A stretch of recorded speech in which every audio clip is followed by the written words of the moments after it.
IT tools which are important for the election purposes. And the first is the Suvidha app, which has been developed for all political parties, and they can fix their campaign areas.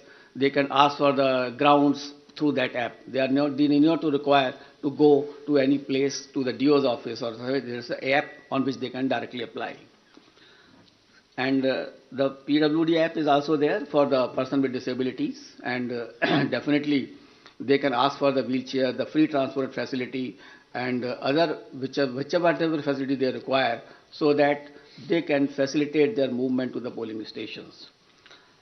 And important app is the C-Vigil application. We would like, for any election purpose, it is Jan Bhagidari, the pupil participation, which is important for any good election.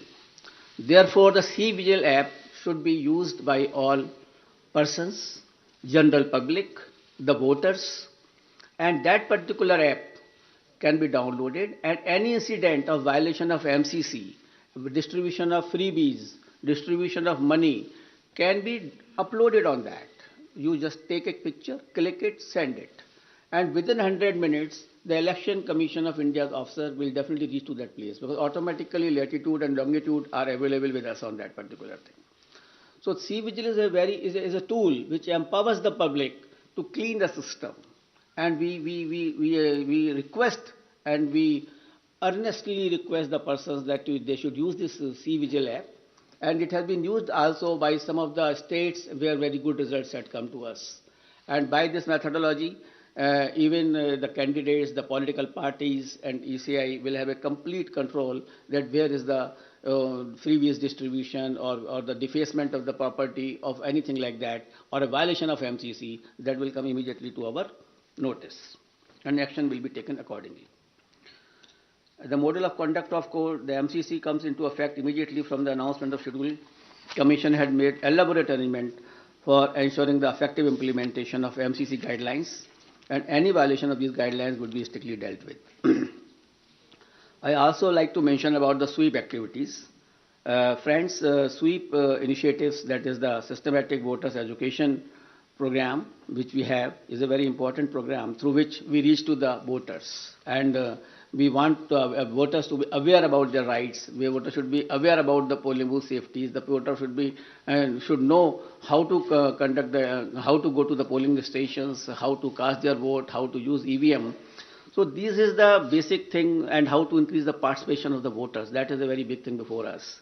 So through our sweep activities, we will make outreach programs to our voters to make them aware about the safety standards at the polling booth, so that they can be assured that the polling booths are absolutely safe. We will tell them about the assured minimum facilities which are available on the booth. And similarly, a voter's guide, a small voter guide, will also be provided to the voters along with the EPIC card. And the first-time voters will also be given a letter giving in a voting and the various features as to how the elections are to be conducted, to make them empowered actually. Until and unless you make the voters empowered, until and unless they realize their duties, and unless they are absolutely informed, the election process will not be clean. So it is our endeavor through the sweep activities or otherwise that outreach program should be absolutely vibrant, and we can reach to the voter. And one more important area for the voter participation, that we have identified all the polling booths where the voters' participation was less in comparison to the earlier years or otherwise also. That the national average or the state average is suppose 80%, and then we have identified the polling stations where it was much less. So the targeted intervention will be made by the sweep activities, by the BLOs, and to find out that why that particular percentage was less. For a strengthening of the democracy, it is essential that all persons should participate. The 60% or less or 50% participation is not sufficient. And the Election Commission of India is trying its level best to make a targeted intervention to motivate the persons that they should come out to the polling in large number of the cases. Now I come to COVID protocols and COVID safe elections, I think, for which many persons are waiting, and a lot of queries are coming even before announcement of the polls. I will start that there were a lot of queries on this issue, that what will happen, what is going to happen. But I would like to start with a very, couplet. यकीन हो तो कोई रास्ता निकलता है, हवा की ओट भी लेकर चिराग जलता है. So therefore, यकीन होना चाहिए. We should have a yaqeen, we should have a faith, we should have a absolutely belief that we can pass through this particular pandemic also through our safety measures, through our proper following of the COVID appropriate behavior. Only then we can sail through effectively, safely into this election process, as has been done in earlier past elections also.